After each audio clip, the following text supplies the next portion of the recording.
Goeiedag geliefde disipel van Jesus en baie welkom by nog 'n episode van In Jesus Bybelstudie. Ja, en soos jy kan sien, is dit ons eerste episode wat ons video's doen. So baie welkom by dit en dankie dat jy ook hierin deel is. En jy is so welkom vir ons kommentaar te lewer oor wat jy dink daarvan en wat jou ervaring daarvan is en of jy eerder weer meer video's sal wil hê of eerder dat ons teruggaan na die ou voice note tipe van opnames. Maar ja, ons begin 'n nuwe reeks ook dan nou met hierdie nuwe videoformaat. En hierdie reeks titel ek geloof wat berge skuif. My kernteks hiervoor kry ons in Markus 11, hier van vers 22 tot 24. Ek gaan hom net gou vir ons lees. Hy sê, Jesus antwoord en sê vir hulle, julle moet geloof in God hê. Want voorwaar ek sê vir julle dat elkeen wat vir hierdie berg sê, hef jou op en werp jou in die see, en nie in sy hart twyfel nie, maar glo dat wat hy sê sal gebeur, hy sal verkry net wat hy sê. Daarom sê ek vir julle, alles wat julle in gebed vra, glo dat julle dit sal ontvang, en julle sal dit verkry. Hier is Jesus wat hier praat, en hier sê hy vir ons kan vir ons berg sê, werp jou in die see, en hy sal ons gehoorsaam, mits ons nie twyfel het nie, en mits ons dit in geloof doen.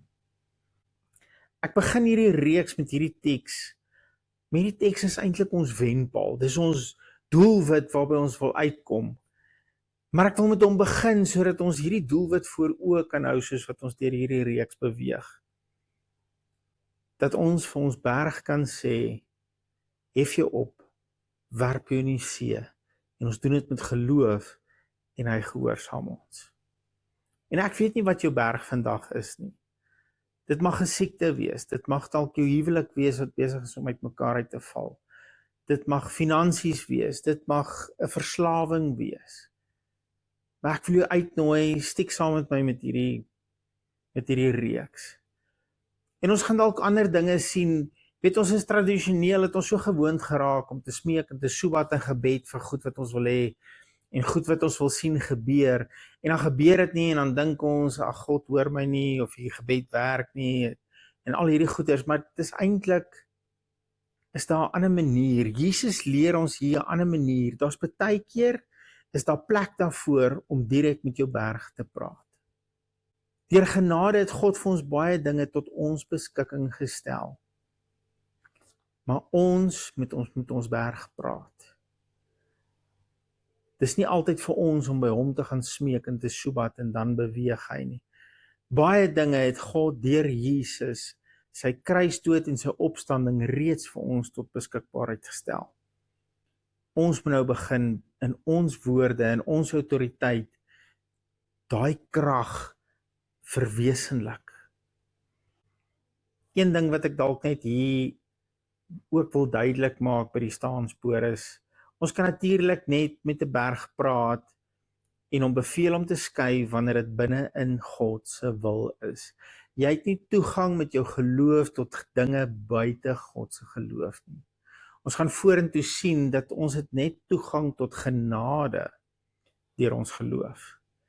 En genade is nie God wat vir jou skielik sê, hoor jy die vrou waarmee jy nou getroud is, dis nou nie meer jou vrou nie, jy kan nou jou oog op daai vrou sit, en jy kan haar nou hê, dis nie die berg wat God hiervan praat nie, allermins nie. Hierdie is nie vir ons 'n lisensie of toegang om te sondig. Ons kan nie met 'n berg praat wat gaan veroorsaak dat ons in sonde is, en in sonde leef, en verwag daai berg gaan skuif nie. Dis glad nie wat hierdie gedeelte hiervan praat nie. Dis absoluut wanneer ons weet dis God se wil, dat ons met vrymoedigheid en met autoriteit met 'n berg kan praat, en hy moet skuif. Dis God se woord, dis wat hy sê, dis wat sal gebeur, wanneer dit in sy wil is.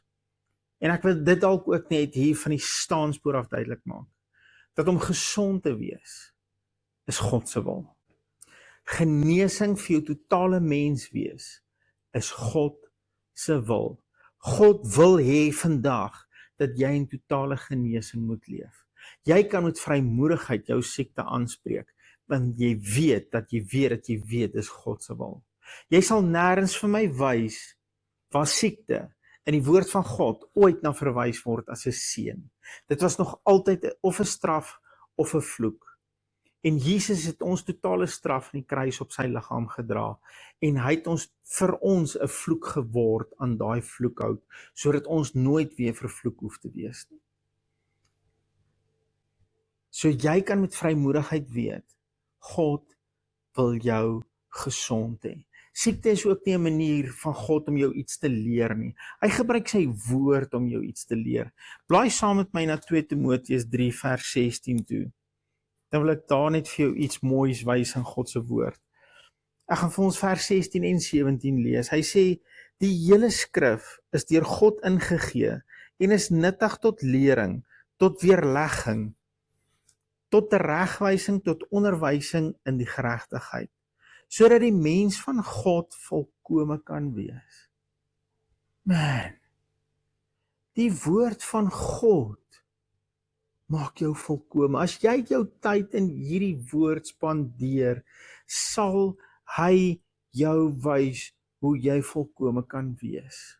God gebruik sy woord om jou te leer, om jou te onderwys in totale geregtigheid, sodat jy volkome kan wees. Vir elke goeie werk volkome toegerus. Hoe rus hy jou toe vir sy volkome werk? Deur sy woord, nie deur siekte nie. Siekte is nie God se manier om jou iets te leer nie.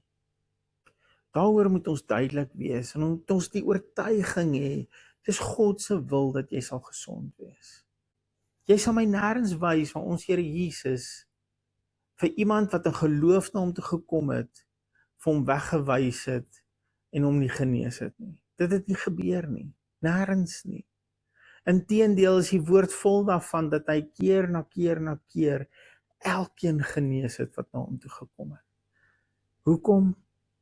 Want dit is God se wil. As jy na Jesus kyk, dan kan jy weet, jy sien die Vader. Jesus het vir sy disippels gesien, as julle my sien, sien julle die Vader. En wat sien ons in Jesus? Genesing op genesing op genesing vir elkeen wat in geloof na hom toe gekom het. So ek wil hierdie van die staanspoor af vir jou duidelik maak. Jy kan met jou siekte praat en vir hom beveel om in homself in die see te gaan werp, en jy kan die geloof daarvoor hê dat hy vir jou moet luister. Dis God se woord. Net een ding wat ek nog ook uit die weg uit wil ruim hier van die staanspoor af is, dat mense dalk wil sê dat, ja, maar daai was, hy het dit vir die disippels geleer, dit was vir daai tyd, vir daai seisoen, dis nie vir ons vir nou nie. Hoor wat sê Jesus net voordat hy opgevaar het hemel toe, wat sê hy vir sy disippels, en ons ken hierdie tradisioneel as die groot opdrag, maar ek dink ons onthou net 'n gedeelte van hierdie opdrag, en ons onthou nie altyd alles mooi nie. Hy sê, ek gaan in vers 18 begin, Matteus 28, hy sê, aan my is gegee elke mag in die hemel en op die aarde. Gaan dan heen, maak disippels van al die nasies, en hier is waar ons gewoonlik vashak. Jesus het gesê, gaan maak disippels. Ja, en dis reg, dit is wat hy gesê het, maar dis nie waar hy opgehou het nie. Hy sê, en doop hulle in die naam van die Vader en van die Seun en die Heilige Gees, en leer hulle om alles te onderhou wat ek julle beveel het. En kyk, ek is met julle al die dae tot aan die volëinding van die wêreld. Amen. Hoorie wat sê Jesus hier? Hy sê, leer hulle alles wat ek julle beveel het.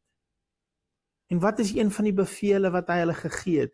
Is hierdie in Markus 11, wat hy gesê het, as jy geloof in God het, sal jy vir hierdie berg sê, werp jouself in die see en hy sal jou gehoorsaam. Dis wat hy hulle beveel het. En op grond daarvan, hy sê vir hulle, leer die mense dit. En dis hoekom ek glo Markus, daai in Markus opgeteken is. Want is deel van die opdrag, leer hulle wat ek julle beveel het. En een van die dinge wat ek julle beveel het, is leer mense, julle kan vir hierdie berg sê, werp jou in die see, en hy sal jou gehoorsaam. Want aan my is gegee al die mag in die hemel en op die aarde. En ek gee dit vir julle. Gaan dan heen. Sjoe. Geliefde van Jesus, hierdie is net ons inleiding, maar ek hoop hierdie maak jou al klaar opgewonde vir die res van hierdie reeks. Ek is excited, want die Here is besig om met my ook te werk. Ek kom deel jou dalk 'n klomp verse en goeters, maar dis nie omdat ek klaar geraai het nie. Die Here is besig om hierdie dinge ook in my hart op te stir en wakker te maak. En ek wil dit graag ook in hierdie proses en hierdie seisoen ook met jou deel. En ek hoop jy kry iets daarin. As jy enige terugvoer het of enige comments het wat jy vir ons wil los, is jy so welkom om dit met ons te deel. Ek leer ook graag by jou. Kom ons bid gou saam. Here Jesus, baie dankie vir u woord. Dankie dat u woord so kosbaar is en dankie vir dit wat u vir ons leer uit u woord uit. Here, ons is opgewonde vir dit wat u ons wil leer, vir die krag waarin ons woorde is, vir die autoriteit wat u in ons kom plaas het. Dat ons kan vir ons berg sê, hef jou op, werp jou in die see en hy moet ons gehoorsaam. Heilige Gees, ek bid dat u die leermeester sal wees. In alles, ook waar my woorde tekort skiet. Mag u naam in dit alles verheerlik word. Ons eer u, ons is so lief vir u, ons so dankbaar u het ons eerste lief gehad. In Jesus naam, amen. Geliefde van Jesus, hou jou oog op hom en jou neus in sy woord. Shalom.